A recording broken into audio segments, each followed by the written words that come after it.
144 রানের টার্গেটে শুরুতেই উইকেট হারায় পাকিস্তান। বাহাতি ফকরজামান আউট 2 বলে 0 রানে। পেসার নান্দ্রে বার্গারের উইকেট শিকার। তবে বাবর আজম ও সাইম আইয়ুবের ব্যাটে স্বস্তি পাকিস্তানের।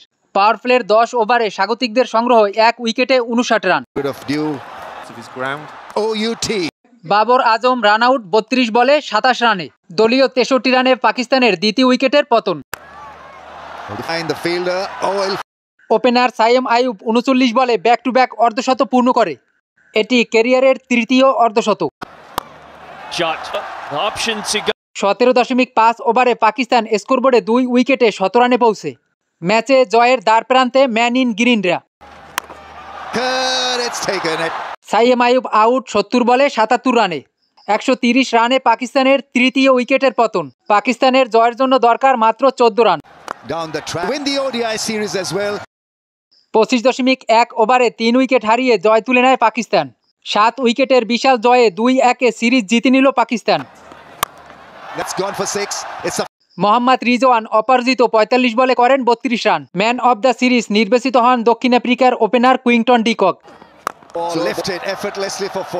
শেষ ওয়ানডেতে সিরিজ নির্ধারণী ম্যাচে ব্যাটিংয়ে নেমে দুর্দান্ত শুরু দক্ষিণ আফ্রিকার। ওপেনার কুইন্টন ডি কক ও লুয়ান্ডি প্রিটোরিয়ার্স বেশ আস্থার সাথে ব্যাট করে। পাওয়ার প্লের 10 ওভারে সফরকারীদের সংগ্রহ বিনা উইকেটে 47 রান। দক্ষিণ আফ্রিকার ওপেনিং পার্টনারশিপ ভাঙে 72 রানে। লুয়ান্ডি প্রিটোরিয়ার্স আউট 45 বলে 39 রানে। পাকিস্তানের প্রথম সফলতা এনে দেন সালমান আলী আগার। টিকতে পারেননি টনি ডিজর্জিও। টনি ডিজর্জি আউট 2 রানে। সালমান আগারের দ্বিতীয় উইকেট শিকার। 23.3 ওভারে আফ্রিকার স্কোরবোর্ড 2 উইকেটে 17 রানে পৌঁছে।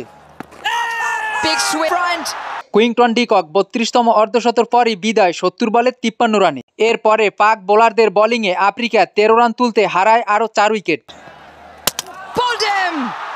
রুবিন হারমান আউট 2 বলে 1 রান। ডোনোভান ফেররা আউট 11 বলে 7 run. Corbyn Bose golden duck ও বিজন ফরসুইন আউট 5 বলে 3 রানে। 122 রানে 7 উইকেট হারিয়ে চরম ব্যাটিং বিপর্যয় দক্ষিণ আফ্রিকার। এক প্রান্ত আগলে রাখা অধিনায়ক ম্যাথু ব্রিডজকেও ইনিংস বেশি লম্বা করতে পারেনি। ফিরে যান 35 বলে 16 রানে। 130 রানে প্রোটিয়াদের 8 উইকেটের পতন। 37.5 ওভারে দক্ষিণ আফ্রিকা অল আউট 143 রানে। আবরার আহমেদ 10 ওভারে 27 রান দিয়ে শিকার করেন 4 উইকেট।